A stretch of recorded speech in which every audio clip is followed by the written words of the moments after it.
बच्चों, आज घर से पढ़ाओ में हम करेंगे बाल मुकुंद गुप्त का साहित्यिक परिचय। बाल मुकुंद गुप्त हिंदी साहित्य के महान लेखकों में से एक हैं।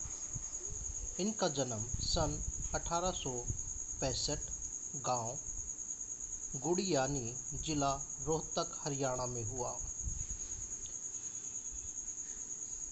इन्होंने कई अखबार पत्रिकाओं का संपादन किया, जैसे अखबार-ए-चुनार, हिंदुस्तान, हिंदी, बंगवासी और भारत मित्र आदि।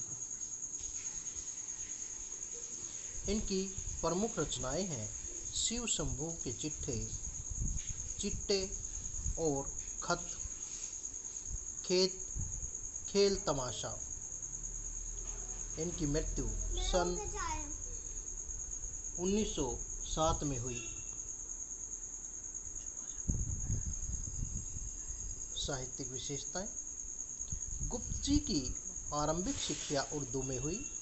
बाद में उन्होंने हिंदी सीखी। विधिवत शिक्षा मिडिल तक प्राप्त की, मगर स्वाध्याय से काफ़ी ज्ञान अर्जित किया। वे खड़ी बोली और आधुनिक हिंदी साहित्य को स्थापित करने वाले लेखकों में से एक थे। उन्हें भारतेंदु युग और द्विवेदी युग के बीच की कड़ी के रूप में देखा जाता है। आप इस गद्यांश को भाषा शैली के अंतर्गत रखेंगे। बाल मुकुंद गुप्त राष्ट्रीय जागरण के सक्रिय पत्रकार थे। इस दौर के अन्य पत्रकारों की तरह वे साहित्य सृजन में भी सक्रिय रहे।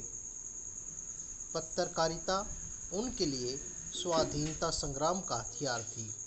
यही कारण है कि उनके लेखन में निर्भीकता पूरी तरह मौजूद है। साथ ही उसमें व्यंग्य विनोद का भी पुट दिखाई पड़ता है।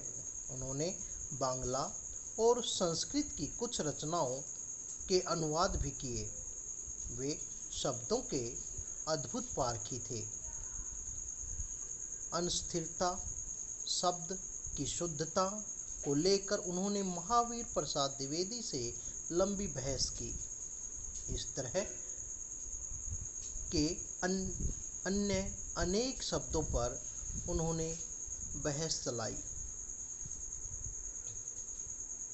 ये था इनका साहित्यिक परिचय, जो आप अपनी कॉपी में लिखेंगे और याद करेंगे। धन्यवाद।